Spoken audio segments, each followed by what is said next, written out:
Bismillah, alhamdulillah, as-salatu was-salam ala rasulillah. So I think it's good for me to clear the air because there have been many accusations against me in the past few weeks, and I think it's important to clarify.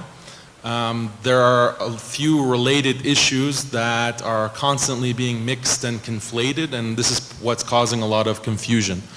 So as for khuruj, rebelling against a leader, never have I called anyone to rebel against any leader. So I haven't done khuruj bisayf with the sword. I haven't done khuruj bil lisan by calling for any kind of rebellion. So that's point number one. Point number two, takfir. Making takfir of a specific ruler. There are some that Sheikh Karim is referring to, immature people, who say that I have made blanket takfir of the rulers, or I've made takfir of fulan. Where? Show me where I have made blanket takfir. Show me where I have made takfir of a specific ruler.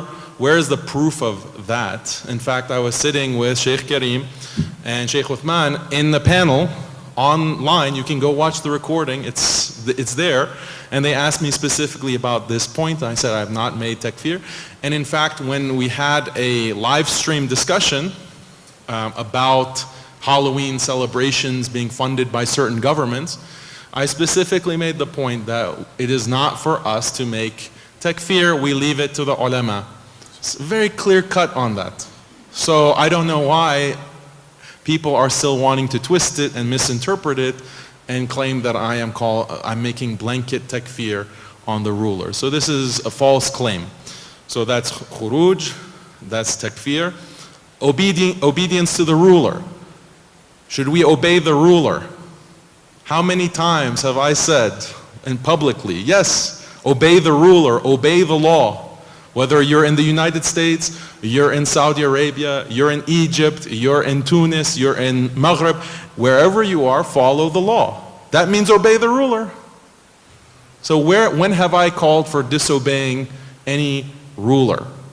What the ulama have said very clearly throughout Islamic history is that you obey the ruler. There's a general obedience to the ruler. It's not absolute obedience. So if the ruler tells you to do something haram or commands you to do an action that is haram, disobedience to Allah, then you don't have to do that, because there's no obedience to creation over obedience to the Creator. Very basic asl principle of our deen, but there's general obedience. So in general, if the ruler is telling you to do something that is permissible, then you follow the ruler when you're in that country. So that's clear, very clear on that. Nowhere have I said disobey the ruler or do khuruj or any of these things that immature people are accusing me of. Then, okay, so we talked about khuruj, we talked about takfir, we talked about ta'ah, obedience. The fourth issue, criticism of the ruler, inkar of the ruler, what's called inkar of the munkar. On this issue also, very clear that if you can advise the ruler privately, as the hadith mentions, go ahead, advise the ruler privately. But does that mean that you can never publicly criticize the ruler? Especially when you haven't given any allegiance to that particular ruler, you're not even in his country, you're not bound by any laws of that country because you're on the other side of the world? No. And if we look at the statements of the ulama and the scholars, they all acknowledge that inkar, public inkar, is allowed. It is permissible, it is just on the basis of maslahah. So we can bring the statement of the contemporary shuyukh, like Sheikh bin Baz, Sheikh al-Albani, Sheikh ibn Uthaymeen. We can bring all of these scholars, may Allah have mercy on them. Every single one gave commentary about the hadith that is mentioned regarding advising the ruler privately. They all gave commentary on this hadith, and they said this hadith is about adab of nasiha. What is the adab? What is the good manners of giving nasiha? But this hadith does not prohibit public inkar. It does not prohibit it It's just saying that what is best. But publicly, sometimes the scholars, the ulama, and even people, the general body of Muslimin, the ummah, can do amr bil ma'ruf wa nahi anil munkar. The ruler is not an exception to that rule. The ruler is not an exception to hisbah. And we see this in the lives of the Sahaba, the lives of the Salaf. We see it in the lives of the ulama that Shaykh Uthman mentioned, Imam Malik, Imam Abu Hanifa, Imam Shafi, Imam Malik. They all actually were imprisoned for contradicting the ruler. Imam Ahmad was told by the Sultan, stop teaching that the Qur'an is uncreated. Stop teaching this. He disobeyed the ruler. He publicly was teaching that the Qur'an is uncreated. For that, he was imprisoned and tortured. He engaged in inkar. He engaged in establishing the haqq. That is the job of the ulama. If the ulama remain silent, the logic here is that if the ulama remain silent, every alim remains silent on an issue where there is clear violations of the deen, and it doesn't even have to be aqidah issues. It can be even in fiqh.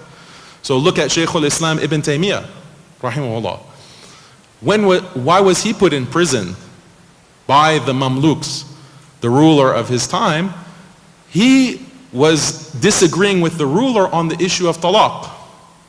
3 talaq that you give, is that count as 1 talaq? Or does it count as 3 separate talaq that are then irrevocable? The Mamluk state, based on their fiqh, they said no, 3 talaq counts as irrevocable talaq. But Ibn Taymiyyah rahimahullah said no, 3 talaq that counts as 1. You still have 2 talaq left. And they said, stop teaching this. Stop teaching this mas'ala, stop teaching this position. He said, no, I'm going to teach the haqq. Based on his ijtihad, it wasn't even an ijma' issue. It's something that is ijtihadi. And he stood his ground and he was put in prison for that. So this is so many examples. And even if we look at the contemporary ulama, including Shaykh Ibn Uthaymeen, Bin Baz, Al-Albani, they all also publicly criticized certain actions of the rulers of their time. And these statements have been recorded, audio recorded. You can go listen to them.